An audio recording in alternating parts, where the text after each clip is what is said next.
Bonjour à tous. Bien voilà, je viens de tester le petit clavier iCinic sans fil à connexion Bluetooth compatible Freebox. Et ma foi, je suis vraiment très content. Ça fonctionne très bien. Donc j'ai branché le petit dongle Bluetooth sur la Freebox Player, sur le port USB de la Freebox Player. Et j'ai donc mis sur On le petit bouton marche arrêt ici. Et ça a fonctionné tout de suite. Donc disons que c'est comme une télécommande, donc on peut accéder au menu général de la Freebox.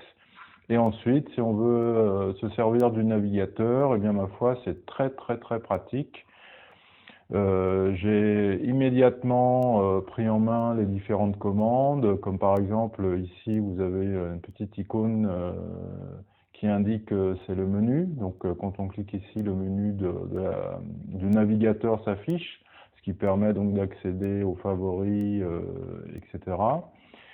Et ici, la souris touchpad réagit très bien, donc ce qui permet par exemple de faire dans une recherche Google, donc lorsqu'on a des propositions de choix lorsqu'on tape une recherche, on peut sélectionner directement un des choix proposés, ce qui n'est pas possible avec la télécommande donc sur la Freebox V6.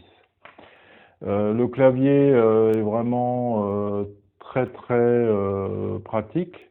On entend un petit clic à chaque fois qu'on appuie sur une touche. Et puis il y a aussi une sorte de rétroéclairage qui permet de voir ici lorsqu'on actionne la souris. Vous voyez, ça s'éclaire en même temps. Là, je viens de le brancher sur le port USB.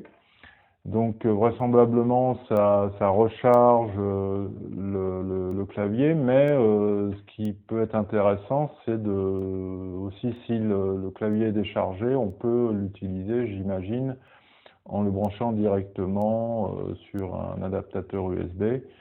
Ce qui est donc, je trouve, très intéressant, puisqu'il n'y a pas besoin d'acheter de piles, puisqu'il y a une batterie rechargeable d'une part à l'intérieur, et en plus, si la batterie est déchargée, je ne l'ai pas testé bien sûr, mais je pense qu'en branchant directement le clavier, on doit pouvoir, en même temps que le clavier se recharge, on doit pouvoir utiliser le clavier. Donc je pense que c'est vraiment un clavier intéressant. Je n'ai pas encore exploré toutes les possibilités, mais pour ce qui est des fonctions de base, de l'utilisation du navigateur, ça semble vraiment fonctionner correctement.